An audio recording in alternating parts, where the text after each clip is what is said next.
In this report, you advocate, and I quote now, defunding the police because the long-term goal is fundamentally to reimagine how the state serves its citizens in the project of public safety. You go on to say police departments traumatize residents through a destructive cycle of racist over-policing, and the answer is not to add any more money to police budgets. Talk to me about, why is it that denying policing to the most vulnerable communities is a solution? I know that's what the blue cities are doing, but why is that a good idea? Well, look, I in no way stand with defunding law enforcement.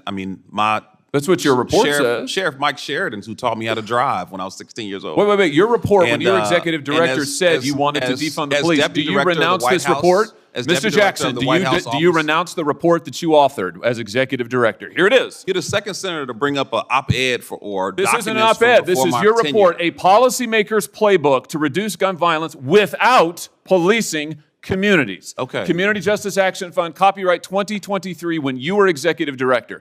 Now you say you don't know anything about it. Now you say that you haven't heard of it, just like the Democrats who all of a sudden say, oh, we're all for the police. They've been advocating defunding them for years. Okay, well, you can look at documents or you can look at results. My question is, do you renounce this report now? You say you no longer agree with this. And my answer is that I led the efforts to invest $42 billion in law enforcement. You've advocated defunding the police as executive director of an organization that you still lead and are affiliated with. Never see me advocate for that directly. What you see me advocate for is a comprehensive approach to reducing violence. Right. The comprehensive approach is defunding the police, which is what this says the entire time. This is so typical of what the Democrats do now. After your policies have transparently failed and led to the deaths of millions of Americans, now you say you've never heard of defunding the police. Your own report recommends it on page after page after page. Let me ask about something else you say. Here's what you say we ought to invest in. Instead of funding the police, here's what we ought to invest in.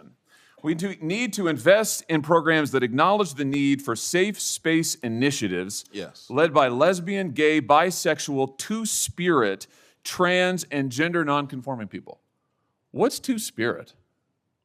Well, look, I don't know exactly. You guys are pulling some interesting quotes. This is from your report. If you look at the report, the focus is on investing in violence intervention, outreach workers, you say that you shouldn't invest in the police, but we ought to invest in two-spirit community programs that acknowledge two-spirit individuals. We are not going to discriminate against that. We're not going to discriminate against any nonprofit that wants to help us prevent violence in our community. What is two-spirit? You say don't fund the police, but do fund programs that create safe spaces for two-spirit people. What is?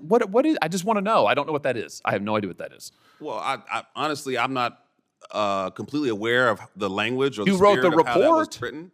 But what I'm telling you is that what is a two-spirit individual? I mean, really, this is your policymaker's playbook.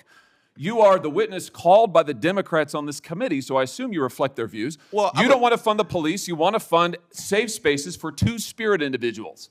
What is a two-spirit person? I feel like I'm looking at a two-faced individual because you talk about reducing violence. Oh, no, sir. Violence. You're looking at somebody who's reading you your own words, and I'd like to hear an answer. Programs. Here's the answer. The answer is you don't have any solutions. You want to invest in gobbledygook and take away money from police officers who actually keep our communities safe, and when you're called on the record, you deny it. It's all there in black and white, and your record is there in black and white, and it's a disgrace. We reduced homicides by 31%, and as someone who's been shot and nearly killed, I take offense that you would think that the last 13 years you won't answer my not focused on reducing you deny your own words and that you are leading this committee astray. And frankly, sir, your policies are absurd. They're absurd.